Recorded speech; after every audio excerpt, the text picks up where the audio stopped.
ব্রাহ্মণবাড়িয়া কসবা উপজেলায় বাইক ইউনিয়নে সাগরতলা জাহাঙ্গীর মাস্টারের বাড়ি। প্রতি বছরই বংশবিস্তারের জন্য বকশারক, শামুককুল, পানকুলি নানান প্রজাতির পাখি অতিথি হয়ে আসে এই বাড়িতে।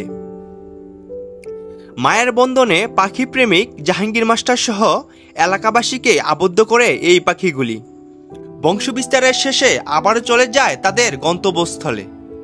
বংশবিস্তারের এই সময়টায় মা বাবার ছানা কিচিমিচি শব্দে মুখরিত হয়ে থাকে জাহাঙ্গীর মাস্টার সহ আশেপাশে এলাকা। দীর্ঘদিন যাবৎ পাখিদের আনাগোনায় তাদের প্রতি অফুরন্ত ভালোবাসায় সৃষ্টি হয়েছে জাহাঙ্গীর মাস্টারের। তাই তো তিনি বয়স্ক হওয়ার সত্ত্বেও শিকারি খপ্পরে পাখি যেন না পড়তে হয় সেজন্য সর্বদাই তৎপর থাকেন।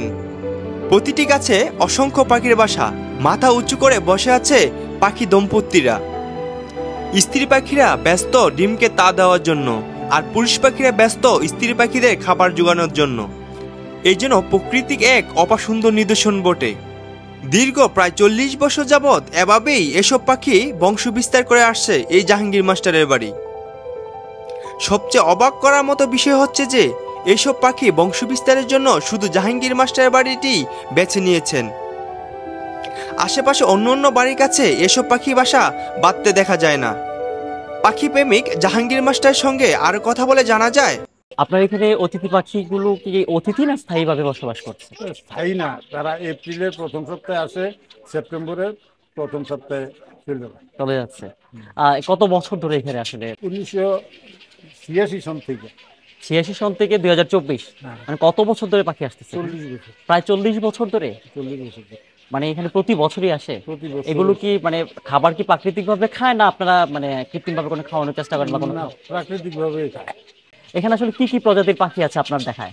এখানে আছে পানকুড়ি, তারপরে সারস, সারস মানে বড়টা। হ্যাঁ, সারস। সারস, তারপরে ছোট বক। হ্যাঁ, ছোট বক। তারপরে আছে সন্ধ্যায় আসবো শালিক। এগুলো সংরক্ষণের জন্য আপনি ব্যক্তি উদ্যোগ নিয়েছেন না মানে প্রশাসনিকভাবে কোনো উদ্যোগ বা পরিবেশের কোনো উদ্যোগ নিয়েছেন না?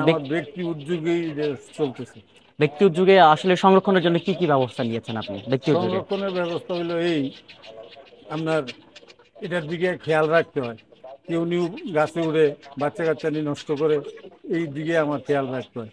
এই যে 40 বছর ধরে এই পাখির মানে অভয়াশ্রম আপনার মানে একদম ঘরের নিকট, হ্যাঁ একদম বাসার নিকট, তো এখানে আসলে এই 40 বছর আসলে কেমন লাগছে আপনার কাছে? মোবাইল করে যারে আপনার একটু দেখছি আজকে মোবাইলে কই দেখলা, কয় আপনার পাখির সাথে এই কথাবার্তা বলছেন, দেখা হয়েছে, লুক আছে। আমি হ্যাঁ আসছে। তো এটা আমার কাছে ভালোই লাগতেছে। এদেরকে নষ্ট করার জন্য আমি একবারেই জিরো টলারেন্সে আছি, যে একদম যেমন কোনো রকমের আমার এটা নষ্ট না করতে পারে।